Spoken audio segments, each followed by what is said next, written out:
జగన్నాథుడైన నారాయణునకు, జగద్గురువైన శంకరులకు, కుర్తాళ సిద్ధేశ్వరీ పీఠ వ్యవస్థాపకులైన మౌనస్వామికి అంజలి ఘటిస్తున్నాను. మత్స్యేంద్రనాథుడు ఒకసారి భిక్షాటనకు బయలుదేరాట. ఒక ఇంటి ముందు నిల్చున్నాడు. భవతి భిక్షాందేహి అన్నాడు. ఇంటి గృహిణి వచ్చింది.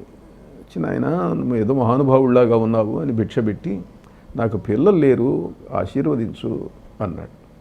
అంటే తప్పకుండానమ్మా, ఇదిగో నేను నీకు భస్మం ఇస్తున్నాను, ఈ భస్మం ధరించు, నువ్వు ఇంటికి వెళ్ళి స్నానం చేసి ఈ భస్మాన్ని ధరించు, నువ్వు నీకు పిల్లలు పుడతారు అని భస్మమో ప్రసాదమో ఇచ్చాడు మత్స్యేంద్రనాథుడు. మత్స్యేంద్రనాథుడు అని తెలియదు ఆవిడ. కాసేపటికి వాళ్ళ ఆయన వచ్చాడు. వచ్చి వాళ్ళ ఒక భిక్షువు వచ్చాడండి, చాలా గొప్పవాడు, ఆయన ప్రసాదం ఇచ్చాడు, ఆ ప్రసాదం తింటే పిల్లలు పుడతారట. అంటేనే ఈ భిక్షుకులు మాయగాళ్ళు వీళ్ళ నమ్మవాకు, వాళ్ళు ఏమి ఇచ్చారో ఏమిటో, దాంట్లో ఏమున్నదో ఏం పాడో, ఏది తీసారు ఆ పొట్లం అన్నాడు. తీసుకొచ్చింది ఆవిడ. ఆ పొట్లం విసిరి అవతల బారేశాడు. అదేమిటంటే ఆవు పేడ వేసేటువంటి కుప్ప, పేడ కుప్ప అన్నమాట అది. దాని మీద వేసాడు. అయిపోయింది. సరే ఏం చేస్తుంది భర్త అట్లా చేస్తే? కొన్నాళ్ళు గడిచింది. ఒక సంవత్సరం ఎంతో అయిన తర్వాత మళ్ళీ అటువైపు వచ్చాడు మత్స్యేంద్రనాథుడు. అమ్మా ఏడి నీ పిల్లవాడు అన్నాడు. అనేసరికి ఆయన ఇట్లా జరిగింది, మా ఆయన ఒప్పుకోలేదు. అంటే నేను ఇచ్చిన ప్రసాదం ఏం చేశావు అన్నాడు. అక్కడ వేశానండి, ఆవు పేడ కుప్ప మీద వేశానండి, మామూలు చెత్తంతా పడేసే చోట అన్నాడు. అక్కడికి వెళ్ళాడు. గోరఖ్ లేచిరా అన్నాడు. ఆ పేడ కుప్పలో నుంచి లేచి వచ్చాడు. అతడికి గోరఖ్నాథ్ అని పేరు పెట్టాడు. గోరఖ్నాథ్ అంటే గోరక్షనాథుడు అని అర్థం. గోరక్షనాథుడును మామూలుగా ఉత్తర హిందీ భాషలో గోరఖ్నాథ్ అని అంటారు. ఆ గోరఖ్నాథుడు మత్స్యేంద్రనాథుడి శిక్షణలో మహాసిద్ధుడైనాడు. నవనాథ సంప్రదాయంలో గోరఖనాథ్, చౌరంగీనాథ్, నేమినాథ్ వీళ్ళందరూ ఉన్నారు. చౌరంగీనాథ్ కథ మనకు తెలుగుదేశానికి సంబంధించిందిగా మనం చెప్పుకుంటాం. మనకు సారంగధర నాటకం ఉన్నది. సారంగధర నాటకం అని అంటే భారతం రాయటానికి, రచించటానికి, నదయభట్టు రచించటానికి కారకుడైనటువంటి రాజరాజ నరేంద్రుడికి రత్నాంగి, చిత్రాంగి అనేటువంటి ఇద్దరు భార్యలు ఉన్నారని, సారంగధరుడు అనే కుమారుడు ఉన్నాడని, ఆ చిన్న భార్య చిత్రాంగి ఇతడిని మోహించిందని ఇతడు తిరస్కరించాడు. తిరస్కరిస్తే అతడే తన వెంటబడ్డాడని మహారాజుకు చెప్పింది. ఆమె చెప్పిన మాటలు నమ్మి ఇతడికి కాళ్ళు చేతులు నరికేసేయండిరా అన్నాడు. సారంగధరుడి కాళ్ళు చేతులు నరికేశారు. నరికేస్తే అటు పోతూ ఉన్నటువంటి ఆకాశంలో పోతున్న మత్స్యేంద్రనాథుడు చూసి ఇతడిని రక్షించి తీసుకొని వెళ్ళి చేశాడు. సారంగధరుడు సిద్ధుల్లో కలిసిపోయినాడు అని ఒక కథ మనకి నాటకం అంతా. కథలు రాజరాజ నరేంద్రుడికి సారంగధరుడు అన్న కొడుకు లేడు, రత్నాంగి, చిత్రాంగి అన్న భార్యలు లేరు చారిత్రకంగా. ఆయన చరిత్రను రాజేంద్ర చోళుడు, ఆయన కుమారుడు వీళ్ళందరూ ఉన్నారు. మహారాష్ట్రలో ఈ కథ జరిగింది అని చరిత్ర చెబుతున్నది. మహారాష్ట్రలో జరిగిన కథ ఇది. సారంగధరుడు చౌరంగీనాథ్ అని అంటారు నాథ సంప్రదాయంలో. చౌరంగీనాథ్ సంప్రదాయంలో మా కుర్తాళ పీఠ స్థాపకుడైనటువంటి మహనీయుడైన మౌనస్వామి యొక్క గురువు హిమాలయాలలో ఉన్న అచ్యుతానంద సరస్వతీ స్వామి. ఆ అచ్యుతానంద సరస్వతీ స్వామి చౌరంగీనాథుడి యొక్క శిష్యుడు. అంటే శంకర సంప్రదాయంలో సన్యాసం తీసుకున్నాడు, కానీ నాథ సంప్రదాయంలో సాధనలు చేసి సిద్ధుడైనటువంటి వాడు ఆయన చౌరంగీనాథ్ అని అంటే సారంగధరుడు యొక్క శిష్యుడు అన్నమాట. ఈ గోరఖ్నాథ్ మనకు ప్రధాన పాత్ర మత్స్యేంద్రనాథుడి జీవితంలో. మనకు మత్స్యేంద్రనాథ్ కథ సినిమా కూడా వచ్చింది. ఎన్టీ రామారావు గారు మత్స్యేంద్రనాథ్ పాత్ర వేశాడు. ఎప్పుడో 50 ఏళ్ల కింద వచ్చినటువంటి సినిమా. చాలా బాగా ఉంటుంది ఆ సినిమా. ఏమిటంటే మత్స్యేంద్రనాథుడు ఒకసారి శిష్యుడిని పరీక్ష చేద్దాం అనుకున్నాడు. ఒరే, నేను తీర్థయాత్రలకు వెళ్ళొస్తాను, కొంతకాలం పాటు నువ్వు ఆశ్రమాన్ని నువ్వు జాగ్రత్తగా చూసుకుంటూ ఉండు అని అన్నాడు. అంటే సరే గురువుగారు అన్నాడు. మత్స్యేంద్రనాథుడు ఆశ్రమం అంటే హిమాలయాలలో సిద్ధాశ్రమం, కైలాస పర్వతం, టిబెట్ ఆ ఏరియాలో ఉన్నదన్నమాట. ఇతడు అలా వెళ్ళి గంగానది ఎక్కడైతే చిట్ట చివర సముద్రంలో కలుస్తుందో అస్సాంకు వెళ్ళాట. అస్సాం ప్రాంతం దాకా వెళ్ళాడు. వెళ్ళి అక్కడ ఒక రాజ్యం ఉన్నది.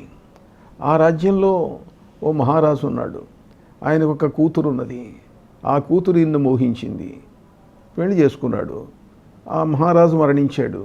ఈయన రాజ్యం చేస్తున్నాడు, మత్స్యేంద్రనాథుడు రాజ్యం చేస్తున్నాడు. భార్య, సంతానము ఏదో అంతా. ఎన్నాళ్లకు గురువు గారు రాలేదు. ఏమైనాడు ఏదో 6 నెలల్లో వస్తాడు, సంవత్సరంలో వస్తాడు అని అనుకుంటే ఎన్నాళ్లకు రాలేదు.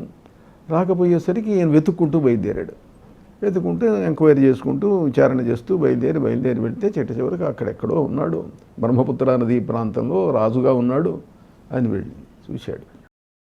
చాలా బాధ కలిగింది. అయ్యో గురువు గారు మహానుభావుడు, ఆయన కూడా కామవశుడైపోయినాడే అని బాధపడి గురువుగారిని చూసి, గురువుగారు నేను గోరఖ్నాథును, మీరు నాతో రావాలా? నువ్వెవడరా, నేను ఎందుకు వస్తాను నీతోటి అన్నాడు. నేను మీ శిష్యుడినండి అంటే, శిష్యుడివే ఏదో అంటే ఉన్నావు, నేను ఇక్కడ రాను, నాకు ఇక్కడ చాలా బాగుంది, ఏదో రాజ్యం, భార్య, హాయిగా అన్నీ ఉన్నాయి, నేను రానన్నాడు. అనేటప్పటికీ అతనికి చాలా బాధ కలిగి ఎట్టగా అయినా సరే గురువుగారిని తీసుకెళ్ళాలి, అయ్యో ఈయన మాయలో పడిపోయినాడు అని చెప్పి తనకు తపశ్శక్తులు, సిద్ధశక్తులు ఉన్నాయి, సిద్ధశక్తులతోటి అలఖ్ నిరంజన్ లేచిరా అన్నాడు గురువుగారిని. ఆయన సమ్మోహితుడైనట్టుగా, విమృడైపోయినట్టుగా, వీడి మంత్రశక్తికి వశుడైపోయినట్టుగా అలా కాళ్ళు మూసుకొని లేచి రావటం మొదలుపెట్టాడు. పెట్టేప్పుడు చుట్టూరు భార్య, బిడ్డలు, మంత్రులు, సామంతులు, సేనాపతులు వాళ్ళు ఉన్నారు. వాళ్ళు ఆపటానికి ప్రయత్నించారు. గోరఖనాథ శక్తి ముందు ఏం చేయలేకపోయినారు. మత్స్యేంద్రనాథుడిని తీసుకున్నాడు. రా నాతో రా అన్నాడు. తీసుకెళ్ళి మళ్ళీ ఆశ్రమానికి చేరారు. సిద్ధాశ్రమంలో హిమాలయ ప్రాంతానిలో వెళ్ళారు. వీళ్ళు ఆశ్రమంలోకి వెళ్ళారు. వెళ్తున్నాడు. వెళ్ళేసరికి లోపల ఆశ్రమంలో దర్భాసనం మీద గురువుగారు ఎదురుగా కూర్చొని ఉన్నాడు. వెనకాల చూస్తే వెనకాల ఉన్నాడు. ఇదేమిటి, అక్కడున్నారు ఇక్కడ ఉన్నారు. ఈయన వెళ్ళి ఆయనలో కలిసిపోయినాడు. కలిసిపోయేటప్పటికి గోరఖనాథుడికి ఆశ్చర్యం వేసింది. రే నాయన, మంచివాడివిరా, నన్ను తీసుకొచ్చావు, చాలా సంతోషం అన్నాడు మత్స్యేంద్రనాథ్. అంటే గురువుగారి యొక్క మహిమ తెలియక ఆయన మాయకు వశుడైనాడనుకొని నేను పొరపాటు పడ్డాను, అయ్యా క్షమించండి, మీ మీద నేనేదో మంత్రశక్తి ప్రయోగించాను, మిమ్మల్ని వశీకరణం చేసి తీసుకొచ్చానని నేను అనుకుంటున్నాను, ఎంత బుద్ధిహీనుణ్ణి అని కాళ్ళ మీద పడ్డాడు. అట్లా మత్స్యేంద్రనాథుడి కథ అట్లా ఉంది.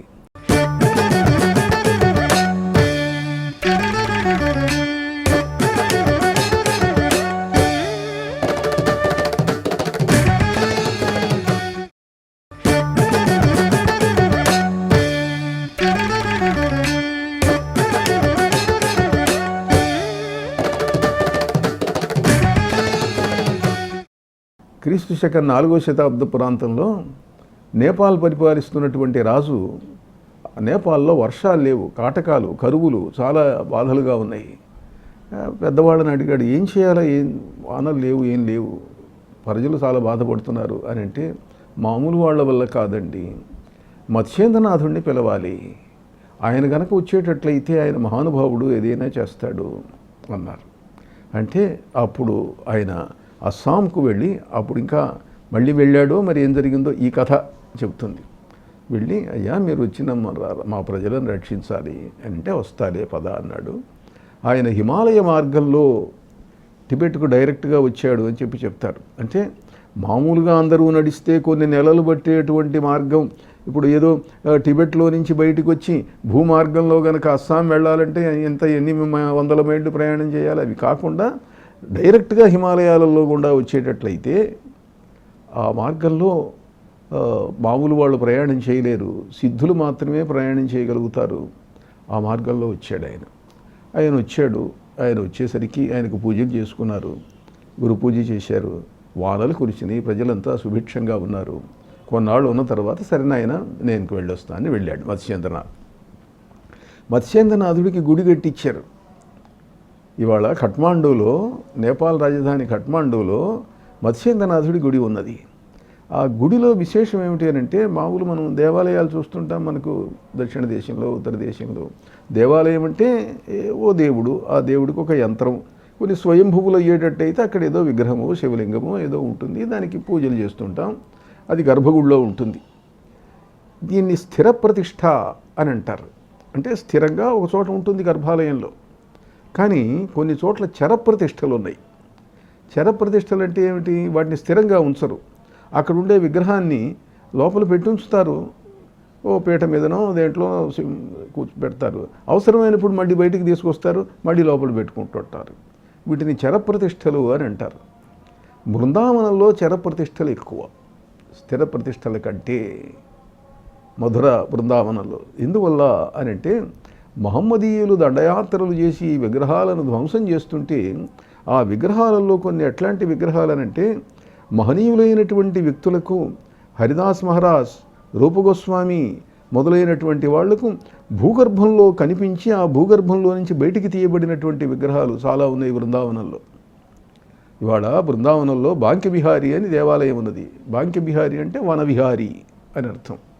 ఆ దేవాలయంలో ఉన్న విగ్రహాలు ఎక్కడివి అని అంటే మహాపురుషుడు హరిదాస్ మహారాజ్. ఆ హరిదాస్ మహారాజ్ రోజు ఓ చెట్టు దగ్గరికి వెళ్ళి నమస్కారం చేస్తుండేవాడు. ఒకరోజు శిష్యులు అడిగారు, గురువుగారు ఏమిటండి చెట్టు దగ్గర నమస్కారం చేస్తున్నారు అంటే, భూగర్భంలో రాధాకృష్ణులు ఉన్నారయ్యా, యుగళ విగ్రహం ఉన్నది అన్నారు. అప్పుడు తవ్వి తీస్తే ఆ యుగళ విగ్రహం బయటికి వచ్చింది. యుగళ విగ్రహం బయటికి వస్తే ఆ విగ్రహానికి దేవాలయం కట్టారు. విగ్రహాన్ని తీసుకెళ్ళి గుళ్ళో పెట్టారు. పెడితే ఆ విగ్రహం ఏమిటి? ఎవరైనా వచ్చి కృష్ణ నేను కష్టాల్లో ఉన్నాను మా ఇంటికి రా అంటే రాత్రి వీళ్ళు తలుపులు వేసేవాళ్ళు, విగ్రహం ఉండేది కాదు, విగ్రహం వాడి ఇంటికి వెళ్ళిపోయి ఉండేది. అందుకని అక్కడ బృందావనంలో ఏం అలవాటు చేశారనంటే భక్తులు పిలిస్తే స్వామి వెళ్ళిపోతున్నాడు, ఏ ఇంట్లో ఉన్నాడు అని వెతుక్కోవాల్సి వస్తున్నది, మర్నాడు వాళ్ళని బతిమిలాడి మళ్ళీ తెచ్చుకోవాల్సి వస్తున్నది. భక్తులు ఎవరు కూడా తీవ్రంగా స్వామి వైపు చూసి ప్రార్థించడానికి వీలు లేకుండా నిమిషానికి ఒకసారి తెర వేస్తుంటారు, తీస్తుంటారు, వేస్తుంటారు, తీస్తుంటారు. ఒక నిమిషం ఉంచుతారు, మళ్ళీ తీస్తారు, మళ్ళీ వేస్తారు. ఇప్పుడు కూడా అదే ఆచారం. బృందావనంలో బాంక్యబిహారి అని అంటే వేల మంది అసంఖ్యాక జనం దర్శించేటువంటి హెవీ రష్ ఉండేటువంటి టెంపుల్ అక్కడ బృందావనంలో. అది అంతే, అది ఆ పద్ధతి ఉన్నది. దాన్ని ఆ విగ్రహం కూడా అంతే. అట్లా బృందావనంలో చాలా విగ్రహాలు చరప్రతిష్టలు ఉన్నాయి. అంటే మహమ్మదీయుల దండయాత్రల భయం వల్ల ఇటువంటి మహనీయమైన విగ్రహాలు. రూపగోస్వామి కలలో స్వామి కనిపించాడు, తెస్తే తవ్వితే అక్కడ విగ్రహం వచ్చింది. ఈ విగ్రహాలు పాడైపోతాయేమో, మహమ్మదీయులు ధ్వంసం చేస్తారేమో అని ఇట్లా దండయాత్రలు వచ్చినప్పుడు దాచిపెట్టేవాళ్ళు. కొన్ని విగ్రహాలు ఏం చేశారనంటే, ఒక గోవింద విగ్రహం ఉన్నది, ఇట్లాంటిదే పవిత్రమైనటువంటి భూగర్భంలో నుంచి వచ్చిన విగ్రహం. దాన్ని తీసుకెళ్ళి రాజస్థాన్లో పెట్టారు, జైపూర్లో పెట్టారు. జైపూర్లో ఇప్పటికి కూడా గోవిందజీ మందిర్ ఉన్నది, చాలా ప్రసిద్ధమైంది. అంటే బృందావనం నుంచి వెళ్ళినటువంటి ప్రాణప్రద సహితమైనటువంటి విగ్రహం అన్నమాట అది. అక్కడ గోవిందజీ మందిర్ ఉన్నది, పూజలు అక్కడ జరుగుతూ ఉన్నాయి. వీటిల్లో ఏమిటి అని అంటే ఇలాంటి చరప్రతిష్టలు ఉన్నటువంటి విగ్రహాలు, వీటన్నింటికీ కూడా ఈ పద్ధతి ఉన్నది. దక్షిణ దేశంలో అన్ని స్థిర ప్రతిష్టలే. దాంట్లో చరప్రతిష్టలు అంటూ మనం చెయ్యము జనరల్గా. ఏదో ఇంట్లో ఎవరైనా పూజ చేసుకునేవాళ్ళు విగ్రహాలు యంత్రాలు పెట్టుకుంటారు, చేసుకుంటారు, దేవతార్చన పెట్టే తీసుకెళ్తుంటారు, ఇవన్నీ జరుగుతూ ఉంటాయి. శ్రీలంకలో కొన్ని చరప్రతిష్టలు ఉన్నాయి. కుమారస్వామి యొక్క దేవాలయం ఒకటి ఉన్నది, అది ఇంకో కథలో చెబుతా నేను. అక్కడ ఏమంటే విగ్రహం ఉండదు, పెద్ద బంగారు యంత్రం ఉంటుంది. ఆ యంత్రం సంవత్సరానికి ఒకసారి తీస్తారు, తీసి దాన్ని ఏనుగు మీద ఊరేగించి తీసుకెళ్ళి మళ్ళీ పెడుతుంటారు గర్భగుడిలో. కతిర్గమ కార్తికేయ గ్రామము అని దాని పేరు, కుమారస్వామి యొక్క గ్రామం అన్నమాట అది. అక్కడ శ్రీవల్లితోటి పెళ్లి చేసుకున్నటువంటి ఊరది అని చెప్పి చెబుతారు కార్తికేయుడు. ఇక్కడ మత్స్యేంద్రనాథుడి యొక్క విగ్రహం కూడా అలాంటి చరప్రతిష్ఠ కఠ్మాండూలో. అంటే దేవాలయంలో విగ్రహం ఉన్నది. ఆ విగ్రహాన్ని ఏం చేస్తారంటే సంవత్సరంలో ఒక 2 నెలలు దాన్ని తీసుకెళ్ళి ఒక శృంగాటకంలో పెడతారు. శృంగాటకం అంటే సంస్కృతంలో 4 రోడ్లు కలిసే చోటు. రథంలో తీసుకెళ్తారు, విగ్రహం అక్కడ పెడతారు. అక్కడ ఒక 2 నెలలు, 2 నెలలో పూజిస్తారు. మళ్ళీ తీసుకెళ్ళి గర్భగుడిలో పెడతారు, ఓ 4 రోజులు అక్కడ పూజలు జరుగుతుంటాయి. మళ్ళీ తీసుకెళ్తారు, ఇంకో వీధిలో పెడతారు. ఇట్లా సంవత్సరంలో 6 నెలలు, 2 నెలలకోసారి, నెలకోసారో తీసుకెళ్ళి పూజలు చేస్తుంటారు, మళ్ళీ తెచ్చి పెడుతుంటుంటారు. అలాంటి చరప్రతిష్ఠ ఉన్నటువంటి మత్స్యేంద్రనాథుడి యొక్క విగ్రహం ఇప్పటికీ కూడా పూజలు అందుకుంటూ ఆలయంలో ఉన్నది. నేను ఇటీవల ఖట్మాండు వెళ్ళినప్పుడు అది చూసి వచ్చాను అనుకోండి. చాలా చక్కని విగ్రహం, పూజలు బాగా జరుగుతూ ఉంటాయి.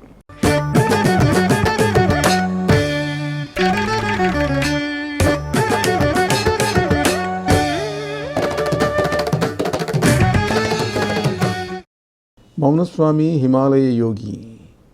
హిమాలయాలలో అచ్యుతానంద సరస్వతీ స్వామి అనేటువంటి యతీశ్వరుని దగ్గర సన్యాస దీక్ష తీసుకున్నారు. ఆయన దత్తాత్రేయుని యొక్క అనుగ్రహం వల్ల సిద్ధేశ్వరీదేవిని 25,000 సంవత్సరాల క్రింద హిమాలయాలలో అవతరింపజేశాడు. ఆ సిద్ధేశ్వరీదేవి మౌనస్వామితో కదిలి వచ్చింది కుర్తాళానికి. కానీ దానికి మూలమైనటువంటి దత్తాత్రేయ స్వామి దత్త మంత్రం అనుష్ఠానం చేశాడు మౌనస్వామి. దత్తాత్రేయుని యొక్క అనుగ్రహం వల్ల ఆయన అపారమైనటువంటి సిద్ధశక్తులు సంపాదించాడు. స్వర్ణసిద్ధి వచ్చింది. అంటే దేన్నైనా ఆయన బంగారంగా మార్చేవాడు.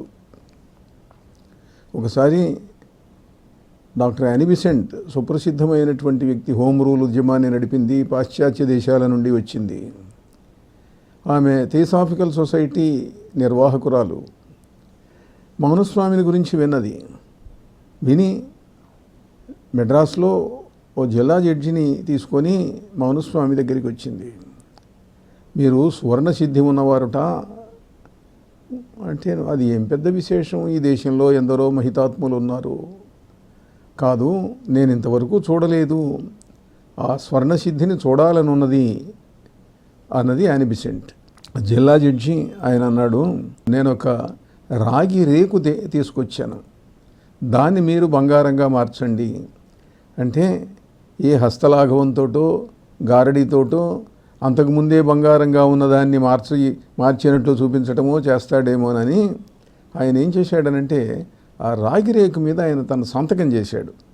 ఒక మేకుతోటో దీంతోటో సంతకం చేసి ఇచ్చి దీన్ని మార్చండి అన్నాడు. మౌనస్వామి మార్చాడు. ఆశ్చర్యపడ్డారు. సువర్ణసిద్ధి భారతదేశంలో ఉన్నటువంటి యోగులు ఇంకా ఉన్నారు అని చెప్పి దిగ్భ్రాంతి చెందారు. అట్లాంటి మహనీయుడైనటువంటి మౌనస్వామి ఆయన ఇంకా ఎన్నో సిద్ధశక్తులు కలిగినటువంటి వాడు.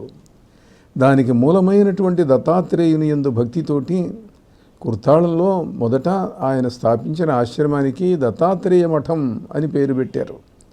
మౌనస్వామి మఠం అనటం ప్రజలలో అలవాటైంది. కానీ ఆయన పెట్టింది మాత్రం దత్తాత్రేయ మఠం. తర్వాత సిద్ధేశ్వరీదేవిని స్థాపించిన తర్వాత దానికి సిద్ధేశ్వరీ పీఠం అన్న పేరు వచ్చింది.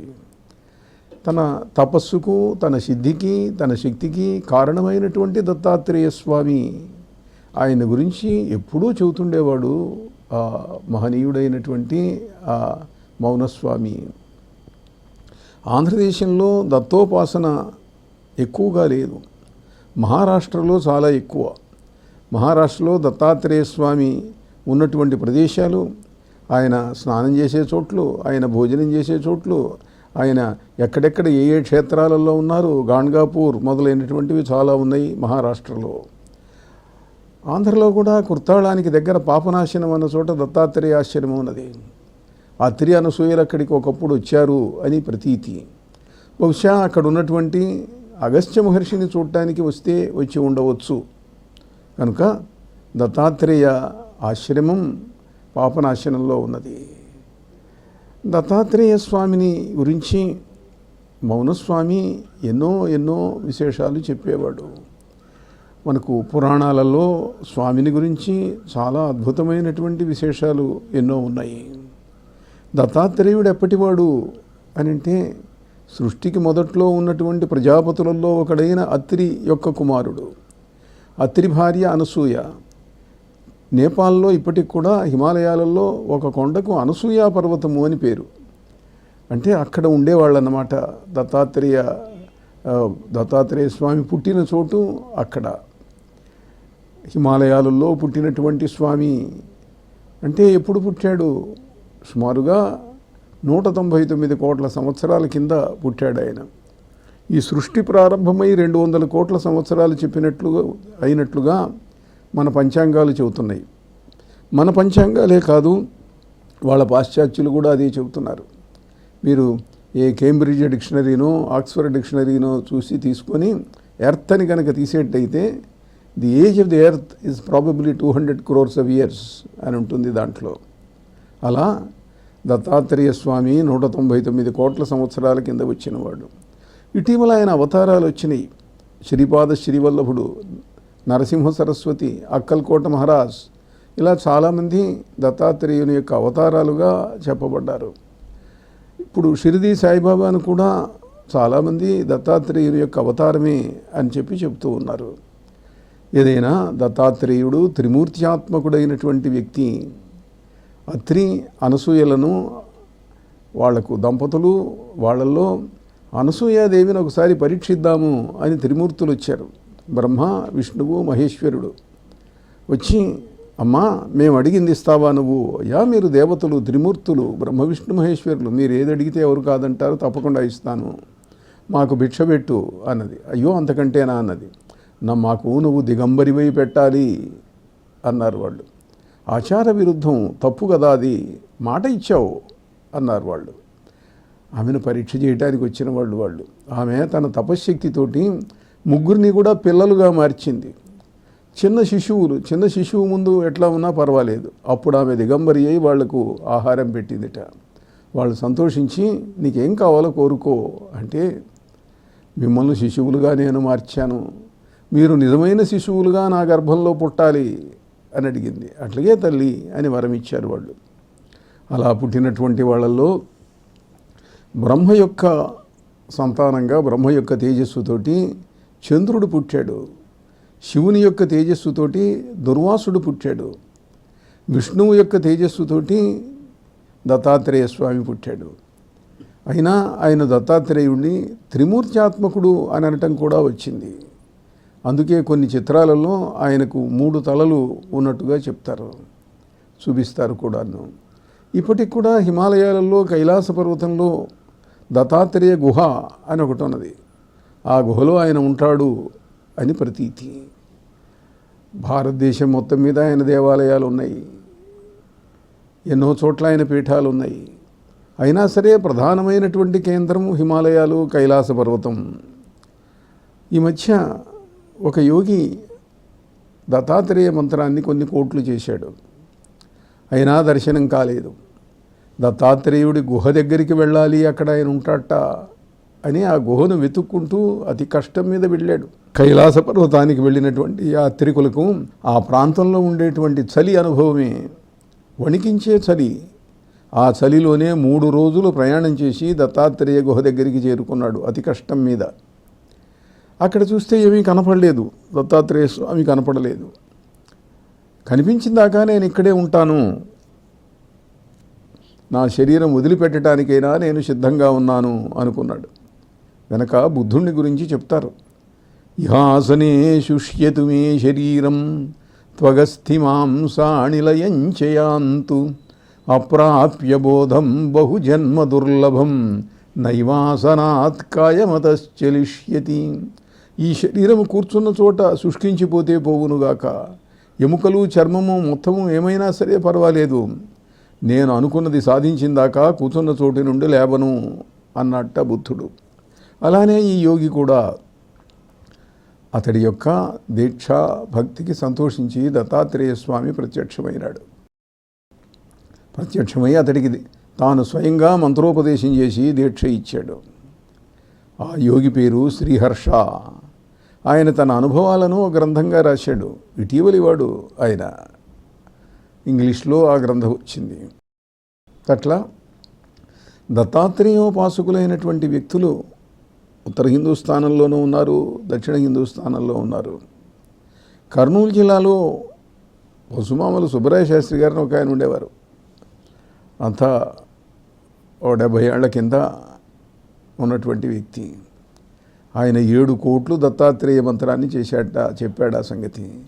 మహిత దత్తాత్రేయ మంత్రరాజంబును 7 కోటులు జపించినాడు, శివ సహస్ర ఘటాభిషేక శోషిత వారి పృథుశక్తి మరల రపించినాడు, మార్గ నిర్గత మదోన్మద చోర నిచయంబు స్థిర శక్తి స్తంభింపజేసినాడు, వ్యాజ్యాన ఒకసారి సాక్ష్యంబు చెప్పుచో న్యాయాధిపతి బుద్ధినాపినాడు, పాము కరిచిన ఎవడైనా స్వామి కడకు పోవుచున్నానందిగి పోవు విషము,